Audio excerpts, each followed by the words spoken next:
On September 11, 2001, terrorists murdered nearly 3,000 innocent people at the World Trade Center in New York, at the Pentagon in Arlington, Virginia, and in a field in Shanksville, Pennsylvania.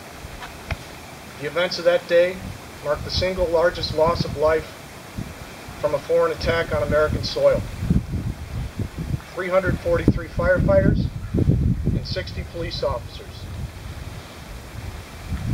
perished heroically while performing their sworn duty. Across our great nation and around the world, people like us are participating in services to remember the innocent victims and our fallen brothers and sisters. I'm sure each of us has a lasting memory from that day. Personally, I will never forget watching the events unfold from Fire Station 1 over breakfast with my fellow firefighters.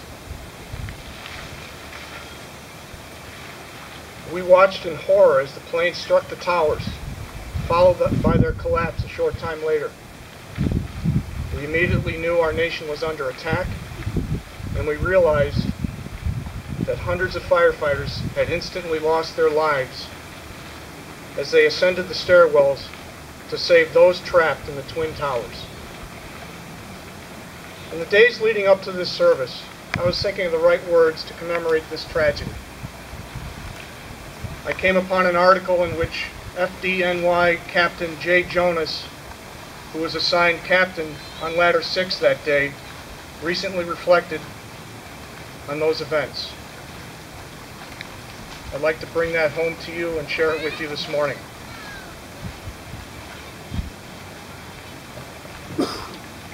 At approximately 8:46 a.m., Ladder 6 was preparing to change shifts when they heard the sound of a plane flying above them. We could hear it hit the North Tower, Jonas said. As we were responding, we could see large gaping holes in two sides of the North Tower. There was smoke and fire coming out under pressure. It was an incredible sight. The crew made its way to the World Trade Center and entered the tower to receive orders. I had 22 years on the fire department at the time, and nothing prepared me for what I was seeing. A deputy chief was about to give them orders when they saw a large black shadow on the ground and heard another loud explosion. We didn't know what it was, but a man came running in from the outside and said a second plane had just hit the other tower. Now we knew we were under attack, and this was not an accident. Jonas said one of the most poignant things that was said to him that day was by a firefighter standing near him. He said, "Men, we may not live through today." All of them wished each other luck and shook each other's hands. After receiving the orders to do a search and rescue of the North Tower, they went up by foot, making it to the 27th floor. They stopped to catch their breath and a quick drink of water when they felt and heard the collapse of the South Tower. That was an indication to me that our mission was no longer workable, and that it was time for us to get out of there, Jonas said. As they headed down the stairs, they encountered a 59-year-old woman named Josephine Harris on the 20th floor. She had a limp and was unable to make it on her own. One of the firefighters turned to his captain, Jonas, and said, what are we going to do with her? We decided to put ourselves in harm's way and save her. They started to carry her downstairs, but were blocking people from behind, so they had to step aside to let all the people go through.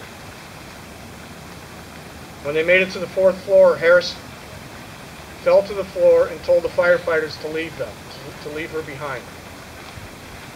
We were not going to leave her, Jonas said. As they made their way back to the stairwell, the collapse of the North Tower had begun.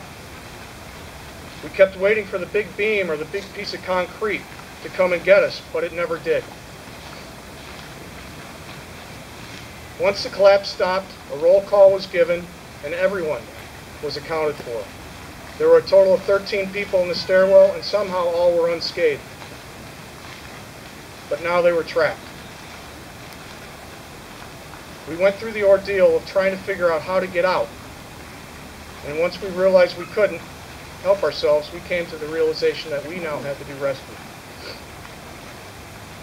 4 hours passed, and suddenly they spotted a ray of sunshine that hit the stairway.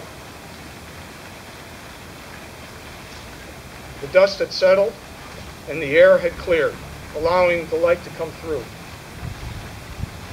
With the aid of the light, the crew was able to find a way to exit the rubble. They tied one firefighter to a rope and told him to make contact with the firefighter they saw in the distance. When rescuers arrived, a Stokes basket and a stretcher was used to bring Josephine Harris to safety, and the others were guided out.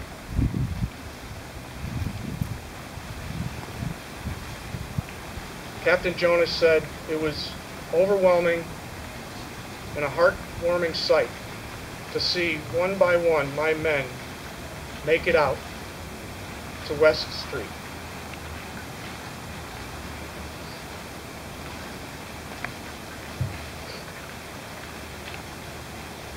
It's hard to believe it's been 10 years since that day.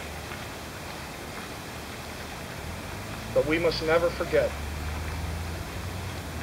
And we must always keep the innocent victims and our fallen firefighters and police officers and other rescue workers in our hearts and in our memories.